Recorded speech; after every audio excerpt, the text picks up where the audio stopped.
উচ্চশিক্ষিত হওয়ার অদম্য জেদ সাফল্যের চূড়ায় পৌঁছেছে দেবী রায়কে।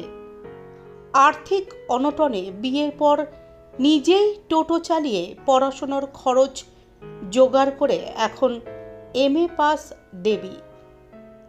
নারী দিবসের শুভেচ্ছা নদিয়ার দেবীকে। স্বপ্ন ছিল উচ্চ শিক্ষিত হয়ে নিজের পায়ে দাঁড়ানোর। সে আশায় জল ঢেলে দিল আর্থিক অনটন। অর্থের কাছে হার মেনে অবশেষে বাধ্য হয়ে বিয়ে করতে হলো বিয়ে দ্বিতীয় বর্ষের ছাত্রী দেবী রায়কে। বাড়ি নদিয়ার রানাঘাট থানার অন্তর্গত হবিবপুরে। 5 বছর আগে নদিয়ার শান্তিপুর থানার অন্তর্গত কৃষিপল্লী এলাকায় বিয়ে হয় তার। স্বামী অমৃত বারুই দিনমজুরের কাজ করেন। কোনো রকমে সংসার চলে তাদের। অন্যদিকে সদ্য বিবাহিতা দেবী রায়ের জেদ ছিল তিনি উচ্চশিক্ষিতা হবেন। বাড়ি থেকে তাকে বিয়ে দিয়ে দিলেও সেই অদম্য ইচ্ছে তাকে হার মানাতে পারেনি। নিজের পড়াশুনো চালিয়ে যাওয়ার ইচ্ছে প্রকাশ করে তার স্বামীর কাছে দেবী। দীর্ঘ আর্থিক অনটন সত্ত্বেও তার স্বামী তার স্ত্রীর পড়াশুনো চালিয়ে যাওয়ার সদিচ্ছা প্রকাশ করেন। স্বামীর রোজগারে কোনো রকম সংসার চলত তাদের। পড়াশোনার বাড়তি টাকা জোগাড় করতে হিমশিম খাচ্ছিল তারা। অবশেষে দেবী রায় নিজেই কর্ম করার আগ্রহ প্রকাশ করেন। এরপরে একটি টুকটুকি কিনে নিজেই চালানো শুরু করে দেবী। সেই টুকটুকি চালিয়ে বাড়তি যা রোজগার হতো তাই দিয়েই তার পড়াশোনার খরচ চলত। অবশেষে তার গ্র্যাজুয়েশন কমপ্লিট শুধু নয়, তিনি এমএ পাস করেন।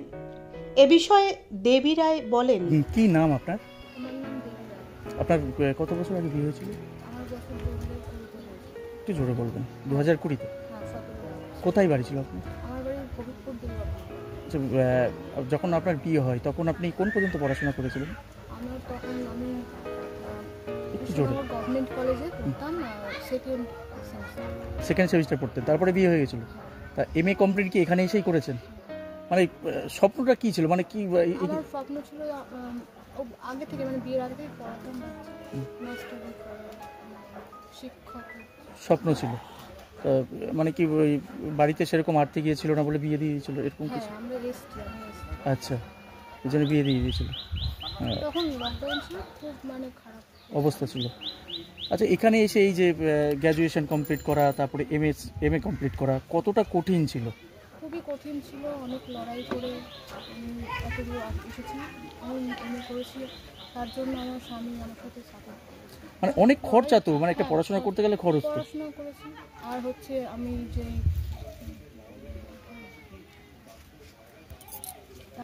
স্কলারশিপটা পেয়েছেন, একটু চেয়েছেন মানে। আচ্ছা, আপনার স্বামী যে কাজ করে, যেটা বলছিল যে সেখানেই তো যে টাকা পায় ঠিকমতো সংসার চলে না, ওটা এখন কম হয়ে গেছে, যে পুরো 1 মাস হয় না। তার জন্য কি আপনি টোটো চালানো শুরু করলেন? তার জন্য আর ভাবি যে আর একটা পড়াশোনা করে, অনেকে হাসাহাসি করে এখন চাকরি করতে পারেনি, আর নিজেরও খারাপ লাগে, পড়েছি বসে থাকবো, স্বামীর সাথে একটু সাহায্য করি, দুজনে একটু কাজ করি যাতে নিজেদের আর্থিক অবস্থা ভালো হয়, ভালোভাবে খেতে পারি, চলতে পারি। আচ্ছা, এই যে এত পড়াশোনা করে টোটো চালাচ্ছেন, কখনো নিজের কি খারাপ লাগতো যে আমি টোটো চালাবো এরকম, কিংবা পাশের মানুষ হাসাহাসি করবে? কখনো হয়তো ভাবি নিজে টোটো চালাতে হবে, ভেবেছিলাম তো যে শিক্ষকতা করবো। তো জীবনের অনেক কিছুই আসে, টানা করে ওঠানামা, তো নিজেকে শক্তভাবে দাঁড়াতে এটা আমি পথটা বেছে নিয়েছি।